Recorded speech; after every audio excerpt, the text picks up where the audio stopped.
Good day, everyone. So today we will be discussing your next module, which is module number 3, pagdating sa Math 171 or sa Calculus 1, okay? So, tapos na natin yung module 1 and 2 sa Calculus 1. So for today, i-discuss natin yung module 3, which is the continuity. So continuity. So dito sa discussion natin, ang objective natin is of course for you to understand and for you to be able to enumerate and illustrate continuous and discontinuous function at a point.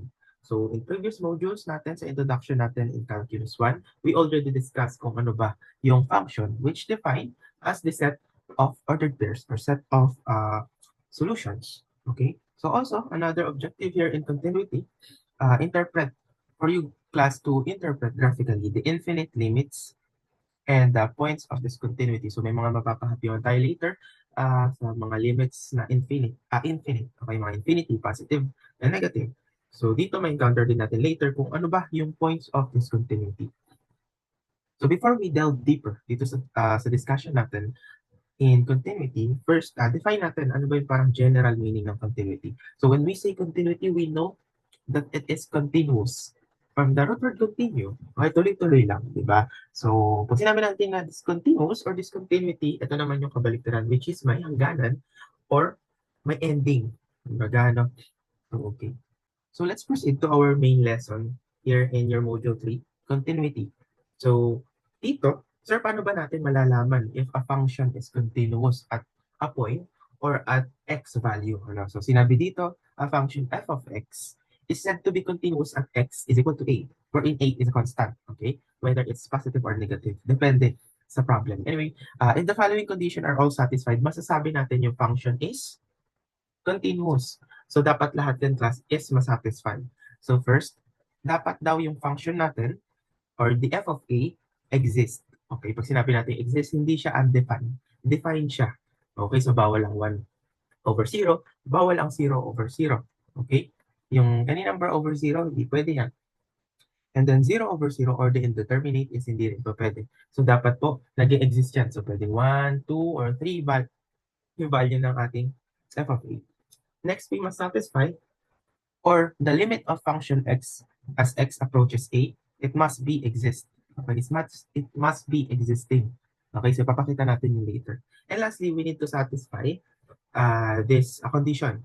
Limit of function x as x approaches a, it must be equal to f of a. So pag equal po yung dalawa na yan, automatic, ang ating function f of x is continuous. So dapat lahat yan masatisfy. Sir, paano pag hindi na-satisfy yung isa?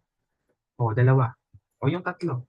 So sabi dito, in any, meaning kahit ano lang dito ang hindi masatisfy na condition, we could conclude the function is said to be discontinuous at the given x value. Okay? So meron din dito, mababasa natin, we have f of a exist and limit of function x as x approaches a, may plus sign kung napapansin nyo, di ba? Pag sinabi natin plus sign, ito yung value ng a papuntang kanan. Okay? So kaya sasabihin dito, the function f of x is said to have a right-hand continuity at x is equal to a. So kapag nag-exist ang f of a, tapos yung limit of function x natin as x approaches the right values of a is equal to f of a, yan ang tawag dyan ay right-hand continuity. Okay, so sir, ano po ba yung right value? At right value ng a. Pag sinabi natin right value of a, ito yung closest value from A to the right. So meaning, if you have 1 as the value of A, so anong right, ano yung closest value ng 1? So po pwedeng 1.001, 1.00001, basta nasa right. Okay? So in the other hand, we also have f of A exists and limit of function x as x approaches the left value of A kasi negative. Okay? Pag positive ang nakalagay dyan, right hand po. Okay? Pag negative, we have left hand. So, ayun, pag equal daw siya sa f of A, then f of x is said to have a left hand continuity naman. Okay? At x equals A. So, ano yung sabihin nun? So, ito ay closest value from A to the left. Okay? So, kung 1 ang A mo, anong closest value niya? papuntang left, o pwede ito ay 0.999 o kaya 0.99 o 0.00, kahit mahabang zero yan. Okay. So, isa isa pang condition na kumbaga kailangan din nating i-satisfy para masabi yung function na continuous kapag ang ating limit of f of x as x approaches a value sa right niya is equal sa limit of function x as x approaches the left value of a. Okay? So, dapat equal yan para masabi natin continuous yung given function natin. Okay? So, let's proceed to next part. Sabi dito, a function f of x is said to be continuous in an interval if it is continuous for every value of x in the interval. The graph of the function is unbroken over the interval. That is, the graph of f of x can be drawn without lifting the pencil from the paper. So, halimbawa nag-graph kayo. So, ayan, sinabi. Masasabi natin na yung function is continuous kapag kaya natin siyang i-graph. Kumbaga medyo OA lang yung part na to, ano. Hyperbole lang siya, ano, parang ganun. So, para lang ma-justify niya na yung function is continuous kapag kaya daw natin siya ng i-graph ng tuloy-tuloy. Okay? Okay, yun. So we have here the first example. Okay. As you can see, we have the function of x equals to x squared. Sabi dito, continuous daw siya sa x is equal to. So, i-justify natin bakit siya sinabing continuous agad. So, usually sa problem, ang ibibigay lang sa inyo is ito, yung function, and then etong x value. Okay. O minsan pinapahanap naman kung yung x value. Okay? So in this problem, we have function of x is equal to x squared. Is continuous at x is equal to 2. Okay. So yung first condition natin, dapat daw si f of a ay existing. Okay, paano natin malalaman na existing si f of a? Malalaman natin yan by substituting the value of a, which is 2, sa ating function. Okay? So by doing that, we will have, ayan, nakalagay, di ba? F of 2 is equal to, yung x pinalitan natin ng 2. Naging 4 siya, di ba? And 4 is a real number and it does exist.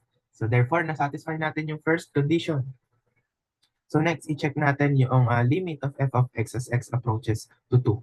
So isa-substitute lang natin ulit yung value ng 2 as value of x sa ating function. We will have a limit of f of 2 as x approaches 2 equals. So x squared ang function natin, 2 squared is equal to 4. Which is nasatisfy din ang ating condition, yung second condition natin. Okay? Since ang second condition natin, dapat daw yung limit of f of a as x approaches a, di ba kanina? Dapat daw nag-exist. And we have 4 here. And 4 is a real number and it does exist. Therefore, we satisfy the second condition. And lastly, ang condition natin is dapat daw si limit of function x as x approaches a is equal to f of a. And nakikita natin ang f of a natin is f of 2, which is equal to 4. And the limit of function a or function f of 2 as x approaches 2, di ba 4 din yan? Di ba? Therefore, equal sila. Therefore, sila ay continuous. We satisfy the three conditions na hinihingi in order for us to know if a function is continuous. Ayan, na-satisfy natin. Therefore, tama yung statement sa problem na continuous siya at x is equal to 2. So for you, class, to para maintindihan o ma-justify yung sagot nyo, pwede nyo din i-graph. Okay? So pwede kayo mag-assume ng values ng x. Ano? O kaya gusto nyo naman, maglagay kayo ng number line. So meron kang ganyan, mga guhit. And then pwede yung number 2 dito. Okay? So pag i-graph natin yung ating function, we know that y is equal to x squared. Then, di ba, itong f of x is magiging y din. Pwede rin, same lang yun. So, kapag 2 ang ating x, dito na lang tayo sa mismo graphing. Huwag niyo pansinin muna itong nakalagay sa graph natin. So, we have x is equal to 2. Okay? So, pag 2, ang ating y daw is 4, which is andito nga, di ba? So, kung makikita niyo sa graph na nilagay, nandun sa 4 yung isang point. Yan ay 2, 4. Yan ang ating ordered pair. So, pag naman negative 2, anong magiging sagot? Di ba 4 din? Nandito yung negative 2. 4. Okay. So kapag naglagay kayo ng iba pang points, so try nyo yung 1. Dito yung 1. Oh. 1 squared is 1 din. So therefore, ito ay 1 of 1 and 1. Pag negative 1 naman, 1 din ang ating y value. Okay. So kapag yan, pwede nyo i-connect yan. And gaya ng diniscuss natin last time, pag x squared, ito ay parang parabola ang shape or pag ganyan. Okay? So hanggang dulo yan, hanggang pataas yan. Pwede kayong mag-assume ng value ng x na hanggang 2 million. Tingnan nyo kung anong y. Meron pa din. Okay? So sir, kanina may nabanggit po kayo na left and right hand continuity. So di ba sa left and right hand continuity, we have this limit of function of x as x approaches a raised to parang plus sign, di ba? So ito yung para sa right hand continuity. So mag-assume tayo ng value ng, yung a natin is equal sa 2. Assume tayo ng value ng a papunta sa kanan niya na pinakamalapit. Sabihin natin 2.0001. Okay? So pag nilagay natin yan, f of 2.0001 is equal to 2.0001 squared. So, pag in-input natin sa calcu, pwede naman i-calcu yan. We will have 4.0004 and mahaba pa yan, may karugtong pa. But what if doon naman tayo sa left hand? Left hand continuity. So, sabihin natin A is equal to 2 sorry. Sabihin natin ang ating A ay 1.9999. So, sige. F of 1.9999 is equal to 1.9999 squared. So, kung anong magiging value niyan? Yan ay 3.9996. So, etong value na to, saka ito is sobrang lapit. So, ito, pag pwede natin mag-i-approximate value yan na 4. Di ba? So, ito din 3.9996. Pwede din maging 4 yan. Okay? Kasi i-round up na natin. So, with that being said, gumamit tayo ng left and right hand continuity. And nakuha natin is 4. Or we satisfy the condition na binigay natin kanina na dapat ang left and right hand continuity, limits nila dapat parehas, okay, or equal. So therefore, yung function of x equals to x squared is a continuous function, okay, at point 2, or x is equal to 2. Okay. Sige, let's proceed to our next example para mas maintindihan natin. So the function f of x is equal to 1 over x. So ito ay, ano to class? Ito ay rational function. So i-explain natin yan sa module 1 nyo. Anyway, f of x is equal to 1 over x is continuous at x is equal to 3. So titingnan natin later if tama ba yung continuous to sa given function sa x is equal to 3. So using the definition of continuous function, so isasatisfy ulit natin yung tatlong condition. So yan, meron na tayong solution and nakita natin. So papakita lang natin paano yung ginawa. So first we have f of x must be existing, ano? So dapat nag-exist si f of x.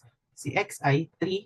So f of 3 equals 1 over x, 1 over 3 yan. So ito din yan. So 1/3 does exist.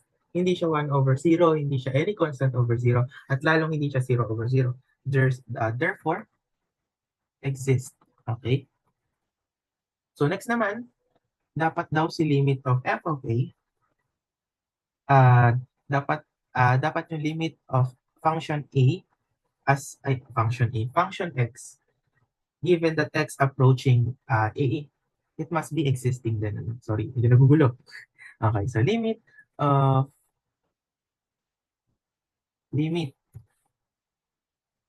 of f of x as x approaches a, dapat nag-exist yan. Yung a natin is yung 3. Okay? So f of 3 yan, di ba? Equals, to the right ko para mas clear. Limit of f of 3 as x approaches 3 equals, so 1 over 3. So 1/3 is a real number. I mean, hindi siya yung 0 over 0 nga. Hindi siya 1 over 0 or any constant over 0. Therefore, it does exist. Okay? And lastly, dapat daw equal tong dalawa natin. F of x and the limit of f of x as x approaches 8. Since 1/3 yung nakuha natin sa una and 1/3 yung sa pangalawa, therefore, they are equal. And we could conclude that our function is a continuous function at x is equal to 3. But try ulit natin si left and right hand continuity, ano, kung equal din. So when we use A to the right side or right on its right part, ano, eh! So ang ano natin, ang A natin is 3, di ba? So kung papunta sa kanan, pwede na yung gumamit ng 3.0001. Kapag naman papunta sa left, pwede tayong gumamit ng 2.999. Okay? Sige, lagay natin. 2.999. And then 3.0001. So hindi class porket left and right, pag left is negative na. So titingnan nyo kung ano yung A value natin. Okay. So pag inilagay kasi natin sa graph yung 3 na yan, nandito siya. Yan kasi yung 3. Di ba? Okay, so pag sinabi natin right hand, di papuntang lahat x value papunta sa kanan. Tapos yung left hand, x value papuntang kaliwa. Okay? So I hope hindi nalito doon. So ayun, meron tayong 3.001 as the right hand continuity. So 2.99 naman sa kabila, left hand continuity. So pag sinabsalit natin we have 3.0001, ito ay ilan?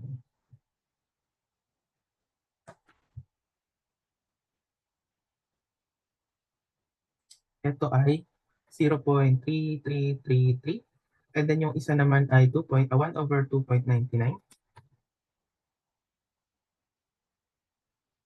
Ito ay 0.3334 naman, di ba? Mahaba pa to. Ito mahaba din yan. So itong dalawa, pwede nating i-approximate ng 0.33 or simply 1/3, okay? Ito ay pwedeng maging 0.33 and then 1/3. So this values proves na yung 1/x na function talaga natin is continuous kasi equal sila. Okay. So meron dinagdag dito sa dulo. It is however discontinuous at x is equal to 0. Okay. So sir, bakit siya magiging discontinuous sa 0? So sabi dito f of 0 is not defined. So balikan niyo yung function nyo. If mag f of 0 tayo, di ba magiging undefined siya kasi magiging 1/0. O yung sabi kasi has 0 denominator. Okay. So yung limit niya, as limit of f of x as x approaches 0, it does not exist. Kasi nga, magiging 1/0. Magiging does not exist. So ito yung nilalagay natin na parang conclusion pag hindi nag-exist ang ating function. Okay? So equals to positive infinity. So meron tayong introduce sa positive infinity. Okay. So tingin dito sa graph natin sa right side. Okay? Zoom ko lang. So as you can see here, binigyan tayo ng 3 as value of x. Nandito siya, di ba? Kapag ginamit natin yan, magiging 1/3 or nandito, dito magpo-fall ang ating y. Di ba? Ito yan. Yan. So andito yun. So yan ay 3 and 1/3. So sir, paano pag 0? O, andito yung 0 ng x mo. O, lalagay mo yung 0 dito, di ba wala nga? So meaning, pag undefined, yung ating function is hindi dadaan dun sa line na yon. So kung yung x is equal to 0, andito yun, dito sa line na yun. Hindi siya dadaan dyan. So as you can see, ito yung graph ng function natin. And andito yung kabilang graph kapag negative yung x values natin. So discontinuous sila sa 0. Ito po kasing graph na to is hanggang pababayan. But this graph, itong graph na yan, never niyang imimit etong part na to. Okay, never magmimit tong dalawa niyan. Kahit hanggang dulo yan, magiging ganito lang yan. Ganyan. Never magmimit yan, class. Okay? Discontinuous yung graph natin on that point. Okay? So sana clear yon. So kapag kumuha tayo ng left and right value yan, ng 0, magkakaroon tayo ng value. Ano? So kunwari, halimbawa, ang 0 positive is equal to, papunta sa right, 0.0001. Pag yung papunta naman sa left values na is negative 0.0001. So pag itinry niyo yung i-substitute doon sa 1/x na function natin, try niyo hindi na siya 0. 1 na siya, di ba? 1 na yung 1/x natin. 1 na. Ito negative 1.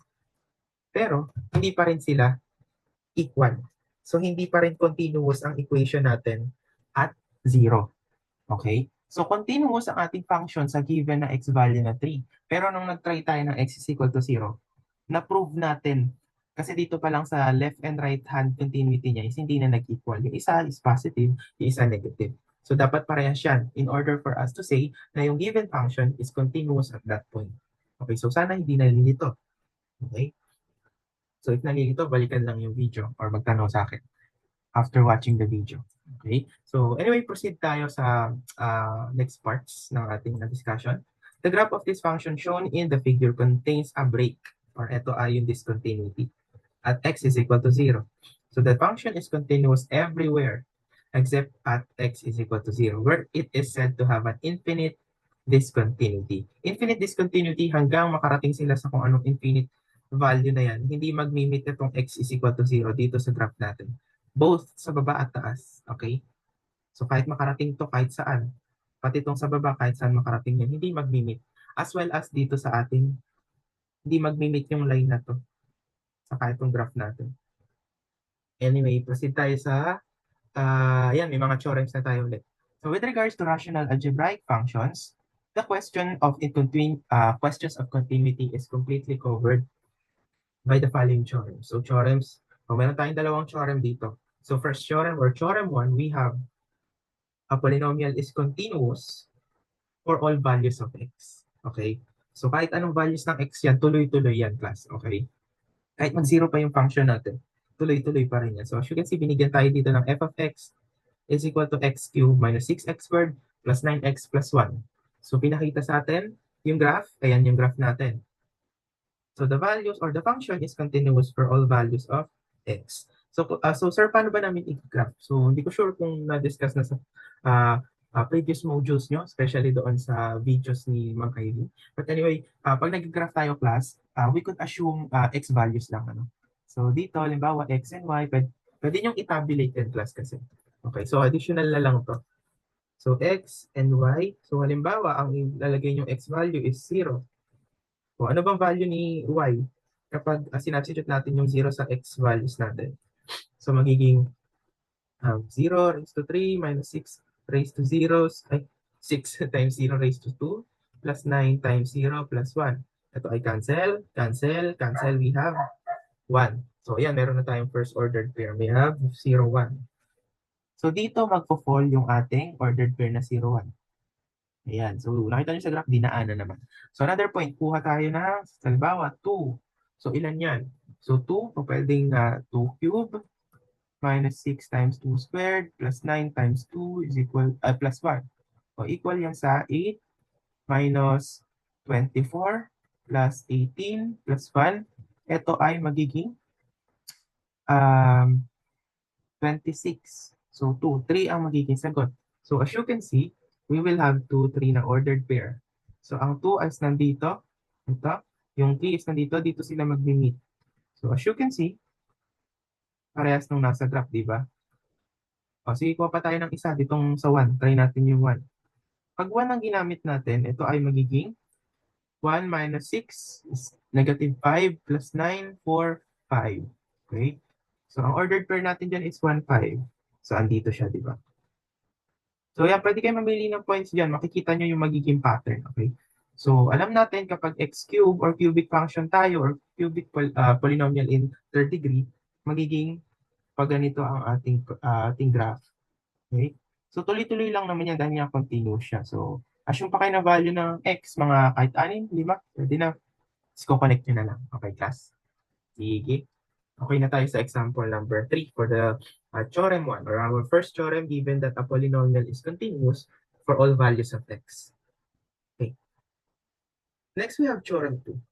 So a rational algebraic function is continuous except for those values of x for which the denominator becomes zeros. So rational algebraic function, continuous daw siya class. Kaya lang kapag ang x value natin na binigay is magkukos na magiging zero ang denominator, magiging discontinuous siya dun. So sabi dito, a rational function f of x 1 is equal to 1 over x minus 2 is discontinuous at 2. Sir, bakit? So as you can see, kapag sinubstitute natin yung x value na 2 sa ating given function, ito ay magiging 1 over 2 minus 2, which will gives us 1 over 0, which is undefined. So hindi na agad na satisfy yung first condition natin in determining if a function is continuous. Okay, di ba dapat ang f of x or f of a is existing or defined. So, discontinuous na siya agad dito sa point na to. So, check naman natin yung left and right hand continuity, parehas ba? So, 2 positive, po pwede yung 2.0001. Tapos yung 2 negative is pwedeng 1.999. Okay, so try lang natin if parehas yung magiging sagot. So, dito, ang magiging value ay, so, magiging 1,000 at 10,000. Sa baba naman ay, ilan ba to? So, if you substitute yung 1.9999, pag kinuha nyo yung f of a, ayan, left hand continuity, yan ay negative 10,000. So, dapat parehas ng interval, ano? So, kung nag-add kayo ng 0.0001 papunta sa right ng ating value, which is 2, dapat minus 0.0001 din yung gagamitin nyo for the left hand continuity. Okay, so para balance yung ating pagkuha ng values. Okay, so as you can see, ayan, pag ginraph natin, tingnan nyo, parang yung 0 kanina na x value. So dito naman sa problem natin, 2 yung ano, naging discontinuous siya sa 2, tingnan nyo. So di ba class, dire-diretso lang yan hanggang baba. So never mag-meet itong graph natin saka itong line na x is equal to 2. Pati itong nasa baba. Okay? Never mag-meet yung dalawa na yan. Therefore, the function f of x is equal to 1 over x minus 2 is discontinuous as x equals 2. So let's proceed to additional examples para maintindihan nyo lalo yung topic natin. So okay class, so let's proceed to another example para mas maintindihan natin kung ano yung topic natin. Ano? So first we have here the function g of z is equal to 6 over z squared minus 3z minus 10. So tingnan natin if continuous ba siya at this given points. So meron tayo tatlong points o tatlong z values. Ano? So first, yung mga conditions natin. Ano? So first we have the first condition na dapat daw ang ating f of a or ang ating f of negative 2. Okay, f of negative 2 nag-exist or define. Okay, so sasagot natin yung value ng negative 2. So 6 over z, 6 over yung negative 2 squared minus 3 times 2 o negative 2 minus 10. So nasa taas is 6 pa din. Nasa ilalim is 4. Negative 2 squared is 4 minus negative 3 times negative 2 is positive 4. So 4. So first, we simplify the denominator. Negative 2 squared is 4. So negative 3 times negative 2 is positive 6 and then yung minus 10. So as you can see, 4 plus 6 is 10 minus 10. Ito ay 0. So nagkaroon tayo ng 6 over 0 or the limit does not exist kapag 6 over 0 kasi undefined siya. So dyan pa lang sa una, hindi na niya na-satisfy yung ating first condition. Therefore, it's clear to us na hindi nag-exist o discontinuous ang ating given function at point z is equal to negative 2. So sir, itutuloy pa po ba namin sa dalawang condition yung sumunod? Huwag na class kasi uubos lang ng orasyon. So stop na kayo dito. So pwede na tayong, ano pwede natin next na gawin? Actually, pwede nyo i-graph yan para mas makita nyo kung discontinuous ba talaga siya sa 2. So isip kayo na maraming points doon. So medyo matagal. Medyo matagal.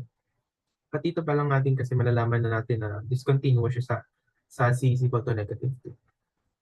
Okay. Therefore, g of z is discontinuous at z is equal to negative 2. So ito yung mga, ganito yung final answer class. Okay.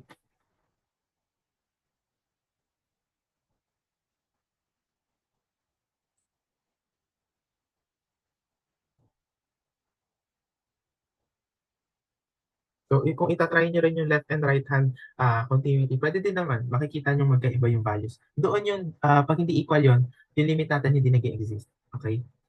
So, dito, undefined ang tawag natin dito. So, I think may nabanggit ako kanina nung sabi ko 6 over 0. The limit does not exist. Sa kabila pala yun, sa limit, sorry. So, dito is undefined. Okay? So, next tayo, we have z is equal to 0. So, it's f of 0. Check lang natin yung first condition, okay? So, first, we have 6 over 0 squared minus 3, 0, minus 10. So, ito ay 0. Ito ay 0. So therefore, you have 6 over negative 10 or negative 3 over 5. So nag-exist pa si 3 over 5? Yes, nag-exist yan. So next. So next, doon tayo sa second condition. Yung limit of f of a, which is 0, as x approaches 0, is equal to 6 over 0 squared minus 3 times 0 minus 10 to ay 0, 6 over negative 10 to ay negative 3 over 5. So, nag-exist ang negative 3 over 5. Therefore, nasatisfy niya yung second condition. But how about the last condition? F of 0 is equal to limit of f of 0 as x approaches 0. So, yung f of 0 natin is negative 3 over 5, di ba? Negative 3 over 5. Yung limit of f of 0 natin as x approaches 0 is negative 3 over 5 din. Therefore, it does satisfy our three conditions. Therefore,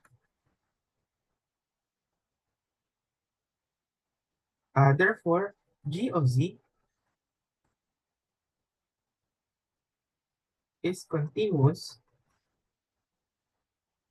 at z is equal to 0. Sana satisfy niya kasi yung tatlong condition natin. So gusto niyo check din natin yung A, yung left and right continuity natin.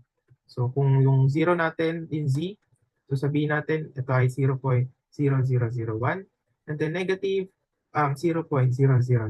So try natin if ganun din yung lalabas na kung parehas na value ang lalabas. Pag ito yung ginamit nating A value, ito ay 0.5999, so on and so forth. Pag yung kabila naman, na negative 0.0001, ang magiging value natin is 0.5999 negative, which is the same. Therefore, our function is really continuous at point z is equal to 0. Okay? So, I hope clear po tayo dun sa ating example. So, let's proceed to our last, c. Z is equal to 5. Okay. And lastly, we have z is equal to 5. So, check natin if continuous pa rin yung given function natin at that point. Okay. So, g of f of 5 or g of 5, parehas lang yung class kasi f atin nagamit ko kanina. F of 5 is equal to 6 over 5 squared minus 3 times 5 minus 10. So ito ay magiging 25 minus 15 minus 10, 6. Okay. So 25 minus 15 is 10. 10 minus 10 is 0. Therefore, we have 6 over 0. Ito ay undefined. Hindi na natin na-satisfy ang ating first condition. So itutuloy pa ba natin? So huwag nyo nang ituloy doon sa second and third condition. So therefore, g of z or g of 5, kasi g of z is not continuous at z is equal to 5. Okay, class. So as you can see here, in its left and right hand continuity, nagparehas ng value, okay? So parehas yan na 0.1, di ba? So therefore, dito lang siya discontinuous. O dito lang siya sa z is equal to 5. Not continuous. So pag ginraph natin yan, okay? So ano lang to ha? Assumption. Hindi ito yung actual graph. So kung i-graph natin yan, since 2 ang highest degree, parabola siya. Okay, so pa-curve. Halimbawa, pa ganyan ang kanyang graph. So sa point na ito, sa 5, halimbawa, andito ang 5, 3, 4, 5. Taas natin konti. Andito yung 5. Okay, ayan yung 5. So magkakaroon tayo ng hole dyan. Okay, kakaroon ng hole yung graph natin dyan sa tapat ng 5. So meaning, tuloy-tuloy dito sa portion na to, then mag-stop siya bago yung 5, doon sa 5.